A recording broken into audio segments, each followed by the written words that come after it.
ಮಂಗಳೂರಿನಲ್ಲಿ ಸಾಕಷ್ಟು ವೈದ್ಯಕೀಯ ಕಾಲೇಜುಗಳಿದ್ದು ಬಡವರಿಗೆ ಉಚಿತ ಚಿಕಿತ್ಸೆ ಸಿಗುವಂತಾಗಬೇಕು. ಹೃದಯ ಇದ್ದರೆ ಸಾಲದು, ಹೃದಯ ಶ್ರೀಮಂತಿಕೆಯೂ ಇರಬೇಕು.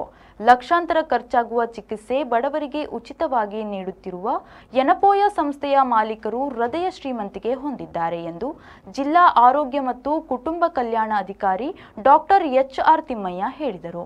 ಯನಪೋಯ ವೈದ್ಯಕೀಯ ಕಾಲೇಜು ಆಸ್ಪತ್ರೆ ಮತ್ತು ಜಿಲ್ಲಾ ಆರೋಗ್ಯ ಮತ್ತು ಕುಟುಂಬ ಕಲ್ಯಾಣ ಇಲಾಖೆಯ ಸಹಯೋಗದಲ್ಲಿ ಯನಪೋಯ ವೈದ್ಯಕೀಯ ಆಸ್ಪತ್ರೆಯ ಹೃದ್ರೋಗ ವಿಭಾಗದ ವತಿಯಿಂದ ಯನಪೋಯ ವೈದ್ಯಕೀಯ ಕಾಲೇಜು ಆಸ್ಪತ್ರೆಯ ಇಎಂಡಿ ಕಟ್ಟಡದಲ್ಲಿ ನಡೆದ ವಿಶ್ವ ಹೃದಯ ದಿನ 2025 ಕಾರ್ಯಕ್ರಮ ಉದ್ಘಾಟಿಸಿ ಮಾತನಾಡಿದರು.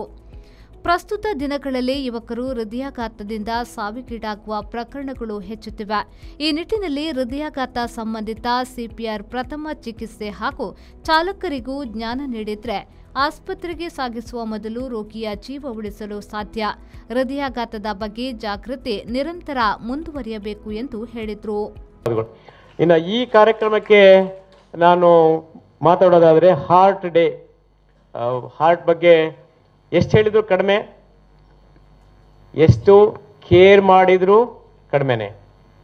ಕಳೆದ 6-7 ತಿಂಗಳ ಹಿಂದೆ ಇಡೀ ರಾಜ್ಯಾದ್ಯಂತ ಸುದ್ದಿ ಮಾಡಿದಂಥ ವಿಷಯ ಇದು. ಹೃದಯಾಘಾತ ಆಗ್ತಾ ಇದೆ, young people are dying with heart attack ಅಂತ ಹೇಳ್ಬಿಟ್ಟು ಎಲ್ಲ ಸುದ್ದಿ ಮಾಧ್ಯಮಗಳಲ್ಲಿ ಬಂತು.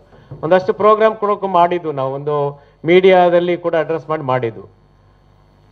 ನಾವೊಂದು ರಿಕ್ವೆಸ್ಟು ಸಂಸ್ಥೆಗೆ, ಯಾರ್ಯಾರಿಗೆ CPR ಟ್ರೈನಿಂಗ್ ಮಾಡ್ತಿದ್ದೀರಾ ಅದರೊಳಗೆ ಸಾಧ್ಯವಾದಷ್ಟು ಮಟ್ಟಿಗೆ ಡ್ರೈವರ್ಸ್ಗಳನ್ನ ದಯವಿಟ್ಟು ಇನ್ಕ್ಲೂಡ್ ಮಾಡಿ. ಯಾಕೆಂದರೆ ಅವರು ಓಡಾಡ್ತಿರ್ತಾರೆ. ಡ್ರೈವರ್ಗಳಿಗೆ ಅಟ್ಲೀಸ್ಟ್ ಬೇಸಿಕ್ CPR ಹೇಳ್ಕೊಟ್ರೆ ಪ್ರೈಮರಿ ಕೇರ್ ಕೊಟ್ಟು ಶಿಫ್ಟ್ ಮಾಡೋಷ್ಟರೊಳಗೆ ಒಂದಷ್ಟು ಟೈಮ್, ಗೋಲ್ಡನ್ ಅವರ್ ಅಂತ ಏನೇನು ಹೇಳ್ತೀವಿ ನಾವು, ಹೆಲ್ಪ್ ಆಗುತ್ತೆ. ಆಟೋ ಡ್ರೈವರ್ಸ್ ಆಗಿರ್ಬೋದು, ಟ್ಯಾಕ್ಸಿ ಡ್ರೈವರ್ಸ್ ಆಗಿರ್ಬೋದು, ಅದನ್ನೊಂದು ಮಾಡಿ. ಆಮೇಲೆ ಮಾರ್ಕೆಟ್ಗಳಲ್ಲಿ ಯಾರ್ಯಾರು ಈ ಕೂಲಿ ಕೆಲಸ ಮಾಡ್ತಿರ್ತಾರೆ ಅಥವಾ ಹಮಾಲಿಗಳಿರ್ತಾರೆ ಅಂಥವ್ರನ್ನ ದಯವಿಟ್ಟು ತಾವು ಟಾರ್ಗೆಟನ್ನು ಮಾಡ್ಕೊಳ್ಳಿ. ಜೊತೆಗೆ ನಮ್ಮಲ್ಲಿ ಇಷ್ಟು ಜನ ಇಲ್ಲೆಲ್ಲ ಕೂತಿದ್ದೀರಾ, ಇದರಲ್ಲಿ ಯಾರ್ಯಾರು ಹಾಸ್ಪಿಟಲ್ ಸಪೋರ್ಟಿವ್ ಸ್ಟಾಫ್ ಇದ್ದಾರಾ, ಸಪೋರ್ಟಿವ್ ಸ್ಟಾಫ್ಗೆ ಟ್ರೈನಿಂಗ್ ಮಾಡಿದ್ರೆ ಅಟ್ಲೀಸ್ಟ್ ಅರ್ಲಿ ಐಡೆಂಟಿಫಿಕೇಶನ್ ಮಾಡೋದಕ್ಕೆ ಅನುಕೂಲ ಆಗುತ್ತೆ, ಶಿಫ್ಟ್ ಮಾಡೋದಕ್ಕೆ ಅನುಕೂಲ ಆಗುತ್ತೆ, ಅಮೂಲ್ಯವಾದ ಜೀವ ಉಳಿಸೋದಕ್ಕೆ ಇದರಿಂದ ಬಹಳ ಸಹಕಾರಿಯಾಗುತ್ತೆ. ಅಧ್ಯಕ್ಷತೆ ವಹಿಸಿದ್ದ ಯನಪೋಯ ವೈದ್ಯಕೀಯ ಕಾಲೇಜು ಆಸ್ಪತ್ರೆಯ ವೈದ್ಯಕೀಯ ಅಧೀಕ್ಷಕರಾದ ಡಾಕ್ಟರ್ ಹಬೀಬ್ ರೆಹಮಾನ್ ಎಎ ಅವರು ಮಾತನಾಡಿ, ಇದುವರೆಗೆ ಯನಪೋಯ ಆಸ್ಪತ್ರೆಯಲ್ಲಿ ಆಂಜಿಯೋಪ್ಲಾಸ್ಟ್ ಚಿಕಿತ್ಸೆ ಉಚಿತವಾಗಿ ನೀಡಲಾಗುತ್ತಿತ್ತು. ಇದೀಗ ವೆನ್ಲಾಕ್ ಆಸ್ಪತ್ರೆಯಲ್ಲಿ ಈ ಚಿಕಿತ್ಸೆ ಆರಂಭಗೊಂಡಿರುವುದರಿಂದ ಅಲ್ಲಿ ರೋಗಿಗಳ ಸಂಖ್ಯೆ ಹೆಚ್ಚಾದರೆ ಯನಪೋಯ ಆಸ್ಪತ್ರೆಗೆ ಅನುಮತಿ ಪತ್ರ ನೀಡಬೇಕಿದೆ. ಮುಂದಿನ ದಿನಗಳಲ್ಲಿ ವೆನ್ಲಾಕ್ನಲ್ಲಿ ಹೃದಯ ಶಸ್ತ್ರಚಿಕಿತ್ಸೆ ಆರಂಭಗೊಂಡರೂ ಯನಪೋಯ ಆಸ್ಪತ್ರೆಗೆ ಬರುವವರಿಗೆ ಚಿಕಿತ್ಸೆಗೆ ಅವಕಾಶ ನೀಡಬೇಕು ಎಂದು ಮನವಿ ಮಾಡಿದರು. ಜಿಲ್ಲಾ ಆರೋಗ್ಯ ಅಧಿಕಾರಿಗಳು ಹೇಳಿದ ಹಾಗೆ ನಮ್ಮ ಆಸ್ಪತ್ರೆ ಮತ್ತು ಜಿಲ್ಲಾ ಕುಟುಂಬ ಮತ್ತು ಆರೋಗ್ಯ ಇಲಾಖೆಯ ಬಾಂಧವ್ಯ ಇದೇ ಥರ ಮುಂದುವರಿಯಬೇಕೆಂದು ನಾನು ಕೂಡ ಆಶಿಸ್ತೇನೆ, ಪ್ರಾರ್ಥಿಸ್ತೇನೆ. ನಮಗೆ ಜಿಲ್ಲಾಧಿಕಾರಿಗಳಿಂದ ಎಲ್ಲ ಥರ ಸಹಾಯ ಸಹಕಾರ ಸಿಗುತ್ತಾ ಇದೆ. ಇವತ್ತು ಎಚ್.ಆರ್. ತಿಮ್ಮಯ್ಯ ಅವರು ಹೇಳಿದಾಗ ಆ ರೋಗಿಯ ಬಗ್ಗೆ ಇನ್ನೊಂದು ಹೇಳುವುದಾದರೆ, ಆ ರೋಗಿಗೆ ಇವತ್ತು AB ಪಾಸಿಟಿವ್ ರಕ್ತದ ಅವಶ್ಯಕತೆ ಇತ್ತು. ನಮ್ಮ ಬ್ಲಡ್ ಬ್ಯಾಂಕಲ್ಲಿ ರೋಗಿಯ ಬೇಕಾದ ಅವಶ್ಯಕತೆಯ ರಕ್ತ ಇರಲಿಲ್ಲ. ಆವಾಗ ನಾವು ರೋಗಿಗಳನ್ನು ನಮ್ಮ ಆಸ್ಪತ್ರೆ ಸಿಬ್ಬಂದಿಗಳೊಂದಿಗೆ KSಗಡೆ ಆಸ್ಪತ್ರೆ ಕಳಿಸಿ ನಮ್ಮ ಮ್ಯಾನೇಜ್ಮೆಂಟ್ ಅವರಿಗೆ ರಕ್ತಕ್ಕೆ ಬೇಕಾದ ದುಡ್ಡು ಕೂಡ ಕೊಟ್ಟು ಕಳಿಸಿದ್ದಾರೆ.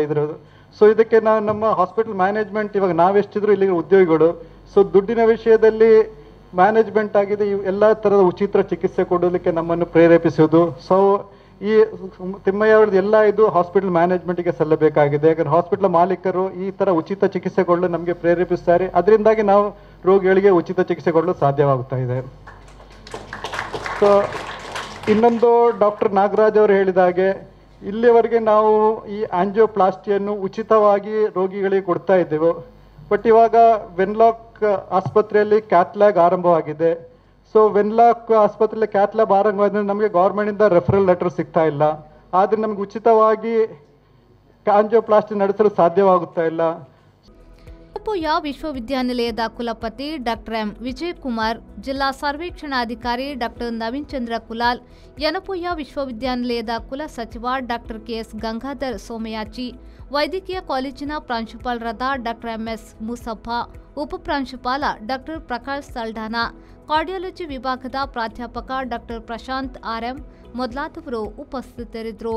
I don't know how many of you know that the the cardiology department of Enappa Medical College is not only just functional, but the invasive work is also going on regularly. As I said, in the later vein, I'll have to translate, but this part I have to tell, though he said it.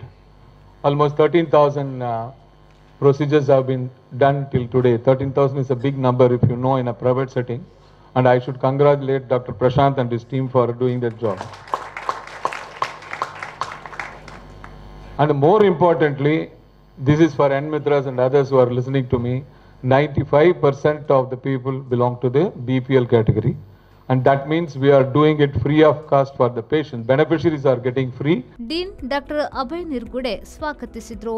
ಸಹಾಯಕ ವೈದ್ಯಕೀಯ ಅಧೀಕ್ಷಕರಾದ doctor Nagaraj ಪ್ರಾಸ್ತಾವಿಕವಾಗಿ ಮಾತನಾಡಿದರು. ಸಹಾಯಕ ವೈದ್ಯಕೀಯ ಅಧೀಕ್ಷಕ doctor Mukhtar Abdullah ವಂದಿಸಿದರು.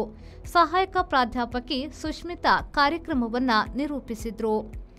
Vidyadhar Shetty, ವಿ4 news, ದಳಕಟ್ಟ.